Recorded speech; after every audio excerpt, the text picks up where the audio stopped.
सुप्रभात बच्चों। आशा है कि आप सब ठीक हैं और खूब अच्छे से अपना ध्यान रख रहे हैं। आज के इस वीडियो के द्वारा हम अपनी पाठ्य पुस्तक वट वृक्ष में दिया गया पहला पाठ पढ़ेंगे, जो कि एक कविता है और कविता का नाम है तरुवर का मेरा आवाज़।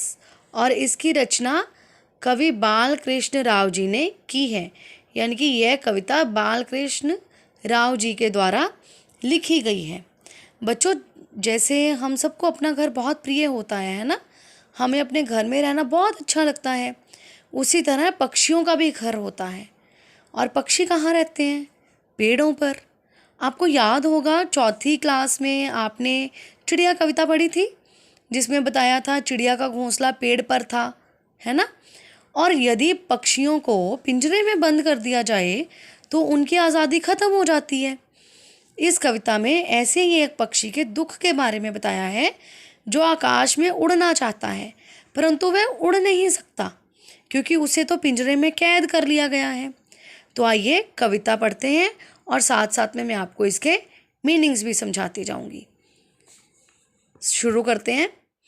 छोटा था पर सुख कर था वह, तरुवर का मेरा आवाज़। मेरा आवाज़, मेरा मतलब यहाँ पर किसकी बात हो रही है? पक्षी की। पक्षी अपने बारे में बता रहा है कि छोटा था, मेरा घर छोटा था पर सुख कर था, लेकिन वहाँ बहुत ही सुख थे, सुखदायक था। तरुवर पर मेरा आवाज़। तरुवर मतलब पेड़। जैसे कि मैंने पहले भी कहा कि जो पक्षी हैं वो पेड़ों पर अपना घर बनाते हैं। आवास मतलब घर। दोबारा से बता रही हूँ।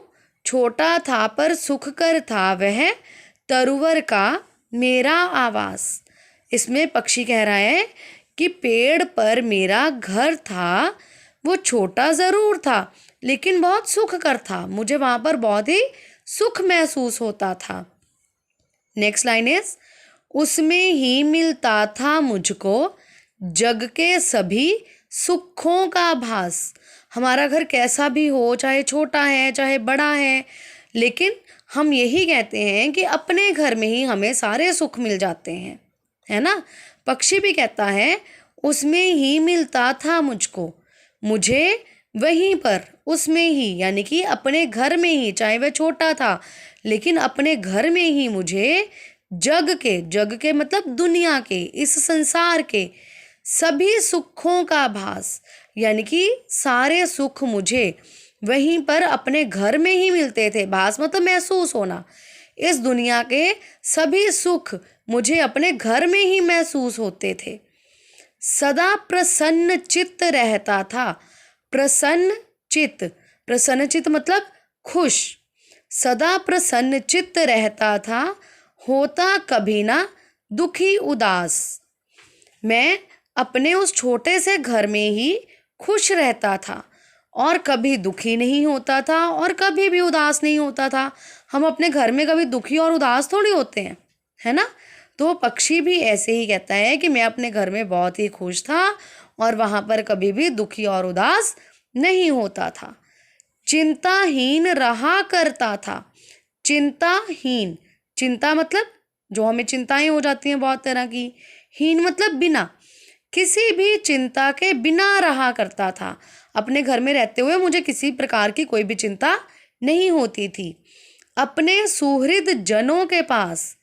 अपने सुहृद, सुहृद मतलब प्रिय, जो हमारे परिवार के सदस्य होते हैं। सुहृद जन, अपने प्रिय जनों के साथ, अपने परिवार के लोगों के साथ चिंताहीन रहा करता था अपने सुहृद जनों के पास।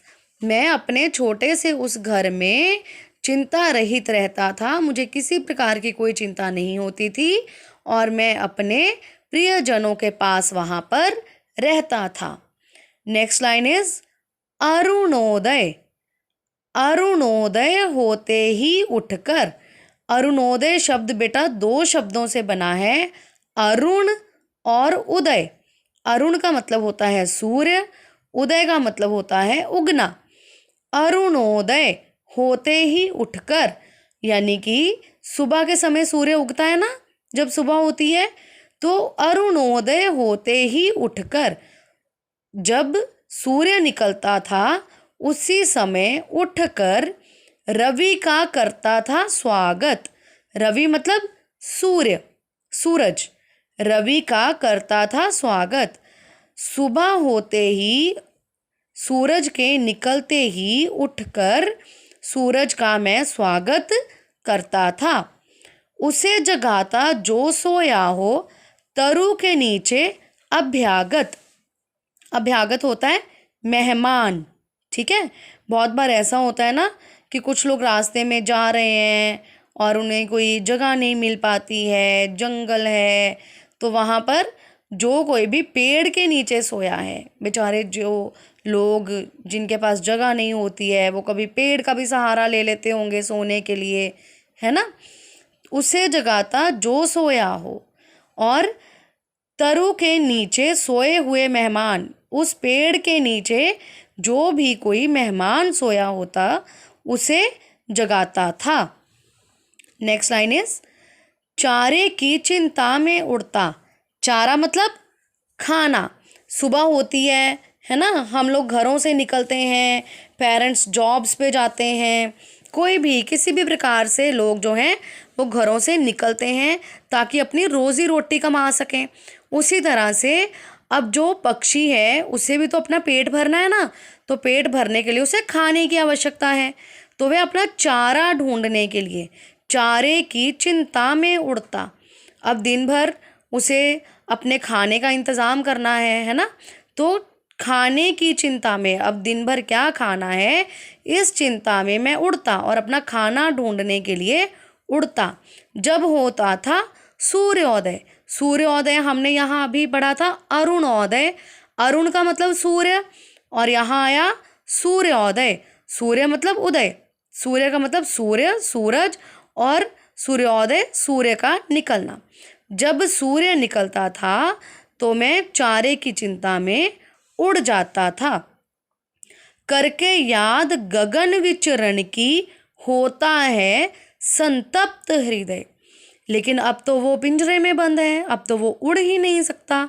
तो वो कहता है जब मैं उसे याद करता हूँ, गगन, गगन मतलब आसमान, विचरण मतलब घूमना, पक्षी आसमान में घूमते हैं ना, तो वो कहता है कि अब जब मैं याद करता हूँ कि मैं कैसे आसमान में घूमता था और जब मुझे उसकी याद आती है तो होता है संतप्त हृदय। संतप्त मतलब दुखी, हृदय मतलब मन, तो उसे याद करके मेरा मन दुखी हो जाता है। करके याद गगन विचरण की होता है संतप्त हृदय। जब मैं याद करता हूँ कि मैं कैसे आसमान में घूमता था तो उसे याद करके मेरा मन दुखी हो जाता है। अब हम नेक्स्ट पेज पे चलते हैं।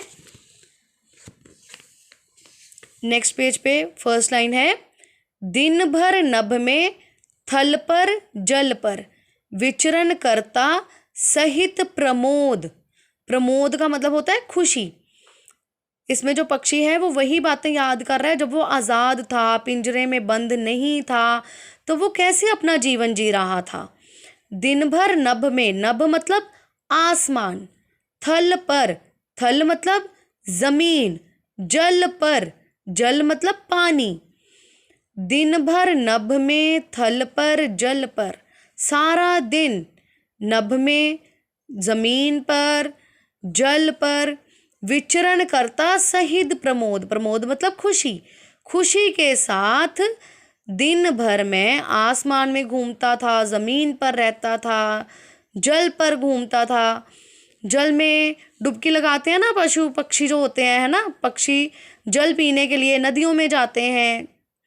तो वो कहता है दिन भर में बहुत ही खुशी के साथ आसमान में, ज़मीन पर, जल पर घूमता रहता था।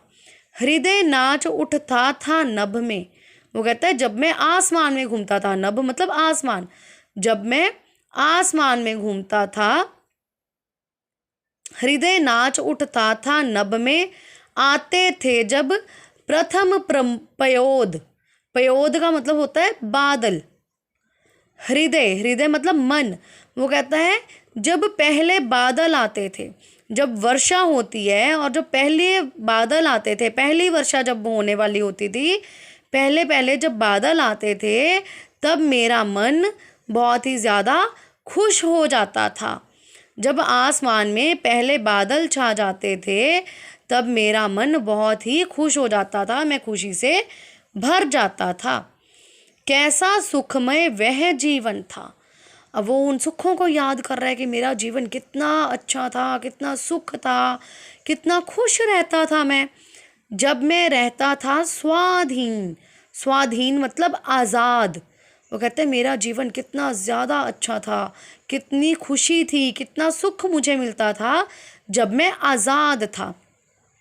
नहीं जानता था होते हैं कैसे जग में जीव मलिन। जीव का मतलब लोग, मलिन मतलब बुरे मन वाले। नहीं जानता था होते हैं कैसे जग में जीव मलिन। वो कहता है मुझे तो बिल्कुल नहीं पता था कि इस दुनिया में ऐसे बुरे मन के लोग भी होते हैं। कैसे बुरे मन के लोग कि जिन्होंने उसको पकड़कर पिंजरे में डाल दिया।